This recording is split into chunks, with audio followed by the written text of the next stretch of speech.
পদ্মা সেতুর মূল কাঠামো এখন দৃশ্যমান, তবে এখনো বাকি নানা কাজ। এর মধ্যে রয়েছে রেল ট্র্যাক, রেলিং বসানো ও বিভিন্ন সেবা নিশ্চিত করার খুঁটিনাটি কাজ।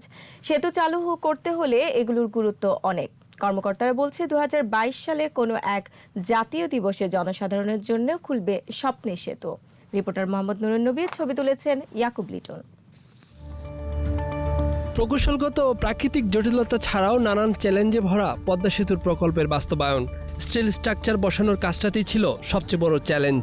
সবকিছু মোকাবেলা করে শেষ হলো স্প্যান বসানোর কাজ। এবার দ্বিতলে সেতুর যানবাহন ও রেল চলাচলের উপযোগী করতে কাজ শুরু হবে। জটিল না হলেও গুরুত্বপূর্ণ এই পর্বের কাজও। মূল সেতুর 6.15 কিলোমিটার এবং ভায়াডাক্ট মিলে দৈর্ঘ্য 9.83 কিলোমিটার। সব মিলিয়ে সেতুতে বসবে 30 কিলোমিটার রেলিং। বেশ আগে থেকেই স্প্যানের উপর স্ল্যাব বসানো শুরু হয়েছে। রোডওয়ে স্ল্যাব বসবে 2917টি, এর মধ্যে বসেছে 1285টি। রেলওয়ে স্ল্যাব বসবে 2959টি, বসেছে প্রায় 60%। স্ল্যাবের পর দেওয়া হবে ইমপ্রিভিয়াস মেমব্রেন ও বিটুমিনাস লেয়ার, বসাতে হবে ট্রাফিক সিগন্যালও। হয়তো এই তুলনায় বড় জায়ান্ট কাজ না, বাট ভেরি ইম্পর্টেন্ট কাজ, বেশি হাইলি টেকনিক্যাল কাজ। 4 লেন হাইওয়ে হবে এবং উইথ 2 ব্রেকডাউন লেন, আসলে 6 লেন। তো এটার জন্য আমরা স্ল্যাব বসাবো। আমাদের স্ল্যাবগুলো বানানো আছে। স্প্যান হিসাবে বলি আমাদের 41টার মধ্যে 18টা হয়ে গেছে, আরো 23টা বাদ আছে। রোডওয়ে ড্যাক বসানোর পর ওখানে আবার ইমপারভিয়াস একটা মেমব্রেন বসবে, তার উপরে 70 মিলিমিটার বিটুমিনাস লেয়ার করা হবে, দুই পাশে আবার প্যারাফেট ওয়াল করা হবে। তো এগুলো তো কিন্তু অনেক কাজ।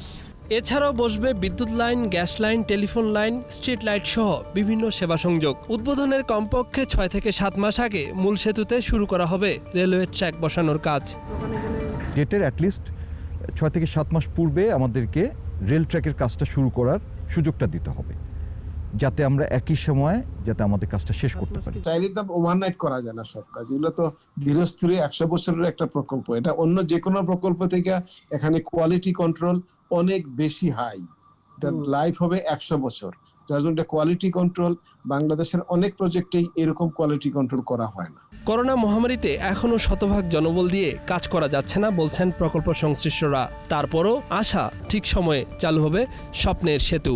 এপার ওপার যুক্ত হয়েছে পদ্মায়, শেষ হয়েছে মূল অবকাঠামো নির্মাণের কাজ, কিন্তু যানবাহন এবং রেল চলাচলের জন্য এখনো অনেক কর্মযোগ্য বাকি। সুবিধা হলো স্প্যান বসানোর সময় যেরকম প্রাকৃতিক প্রতিকূলতা ছিল, এই বাকি কাজগুলো শেষ করার জন্য সেরকম কোনো প্রতিবন্ধকতাই থাকবে না।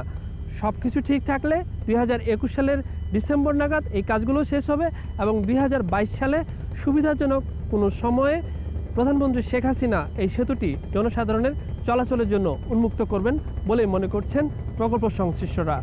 মোহাম্মদ নুরুন নবী, 21 টেলিভিশন, মাওয়া, মুন্সিগঞ্জ।